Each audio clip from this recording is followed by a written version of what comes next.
A Roman force that has successfully invaded North Africa is engaging in battle against a larger Carthaginian contingent, which is dangerously pushing them downhill, and with some of their troops apparently getting ready to envelop them using a pincer movement. Stay with us, as today we'll see the Roman invasion of Carthage, which brought them just 10 miles from the capital, in what would go down in history as the Battle of Adys of the First Punic War.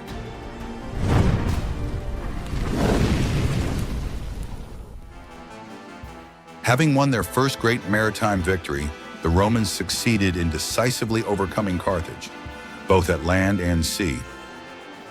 During the following years, other naval battles would take place, among them the Battle of Sulci in 258 BC, south of Sardinia, where the Romans again confronted Hannibal Giscus, and after losing the battle, he fled, abandoning his men, by whom he was later captured and crucified for incompetence. Shortly thereafter, the Senate ordered the construction of a fleet of 330 warships, and in early 256 BC, they sent them to southern Sicily to begin the invasion of the enemy capital. But the Carthaginians found out about it, either through spies or informants, and in response decided to take the initiative by sending 350 ships to attack, in what would go down in history as the Battle of Cape Ecnomus, in which some 24 Roman ships were sunk and about 10,000 soldiers died. However, Carthage lost this confrontation, as 30 of its ships were sunk and 65 were boarded and captured, suffering total casualties of about 35,000, including dead and prisoners of war. Immediately after the victory, the consul in charge of the force, Marcus Regulus, used his momentum and landed near the city of Aspis, and after a brief siege managed to capture it. But logistical problems for the Romans began to arise. It was not easy to maintain such a large force in enemy territory, so they decided to withdraw temporarily to Sicily for the winter, leaving Regulus with a force of 15,000 infantry and 500 cavalry, as well as some 30 ships. The consul was to hold the recently captured settlement and put pressure on the surrounding cities to ally with Rome, as well as raid the nearby countryside for food resources. But the consul's ambitions would not allow him to stand still in one place, and despite having a relatively small force, he ordered a march south to the city of Adys. After his arrival, Roman forces surrounded the city and began a siege. Meanwhile, at Carthage, the situation was getting worse and worse, and in response to the recent invasion, an army of 12,000 infantry and 4,000 cavalry, as well as 100 war elephants, was assembled.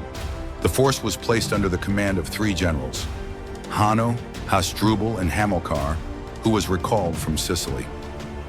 After their arrival, the relief army opted to camp on a hill near Adys and decided to wait. Such a passive approach is questioned by historians, but it is possible that the Carthaginians were unaware of the full size of Regulus' force, and for this reason, decided not to take the initiative. As had happened at Acragas, it was unlikely that the Romans would attack up the hill. Perhaps Carthage was trying to buy time while recruiting more men.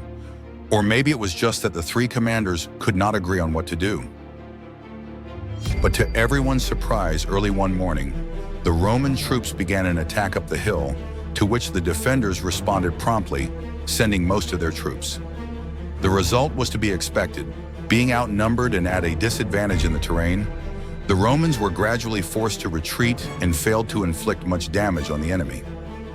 It is at this point where there was both the possibility of encircling the enemy using a pincer movement on both sides, or even that the troops garrisoned in the camp would join the fight and strike a decisive blow against the Romans, taking advantage of their numerical superiority. As they charged against the Romans downhill, the Carthaginian troops gradually began to lose coordination, and many soldiers broke formation. Suddenly, from the rear, a group of Roman soldiers began to charge down the hill against the Carthaginians, who at this point were somewhat disorganized. Regulus had certainly managed to make wise use of tactics. The night before the offensive, he had ordered his men to abandon the siege and sent half of his force to hide on the opposite side of the Carthaginian settlement in order to attack the enemy camp when the time was right. After the battle began, the Romans pretended to be retreating, which caused the enemy troops to lose some coordination as they charged down the hill in an attempt to catch them. and it was at this point that the rest of their soldiers joined in the fight. Some Carthaginians attempted to reorganize and put resistance. After all, they still had a numerical advantage, with their elephants yet to engage in battle, as well as some infantry. But panic was total among the Carthaginian soldiers. Many fled in desperation as they found themselves surrounded. And to make matters worse, the soldiers in reserve that were stationed in the camp opted to retreat rather than join the fight and help their comrades. Incredibly, the Romans had won a new victory, and as in previous occasions, they managed to prevail over an enemy that had superior numbers, but did not know how to react in time by making the right decisions. But let's try to understand Carthage's situation that led to their failure thus far. Part of this was due to the fact that the citizens of Rome were obliged to fulfill a military service to the state, while the citizens of Carthage could only be called to the ranks if there was a direct threat against the city. It is also worth noting that while Rome obtained most of its income through tribute paid by its subjects, both in the form of men and materials, Carthage was a maritime trading civilization. In essence, the one had a culture of war and the other did not.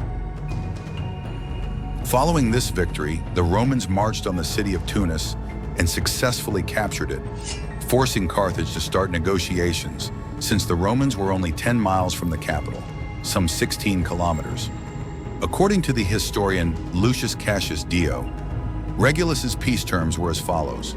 The Carthaginians were to hand over Sicily and Sardinia. They should also release the Roman captives for free, but should pay a ransom to get their own men. They should also pay Rome's war reparations plus tribute, and could only make war or peace with Rome's prior approval, and will only maintain one warship, and yet aid the Romans with 50 warships whenever the Romans asked. Certainly the terms were unacceptable for Carthage, and for this reason they rejected them.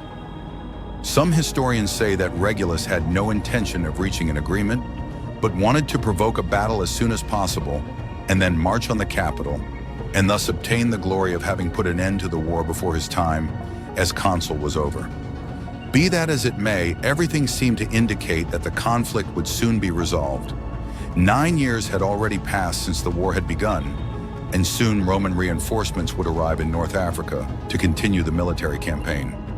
However, not everything would end that way, as we know that the war will be extended for 14 more years. The answer would come from a land not too far away, famous for possessing the strongest, bravest, and most daring warriors ever seen.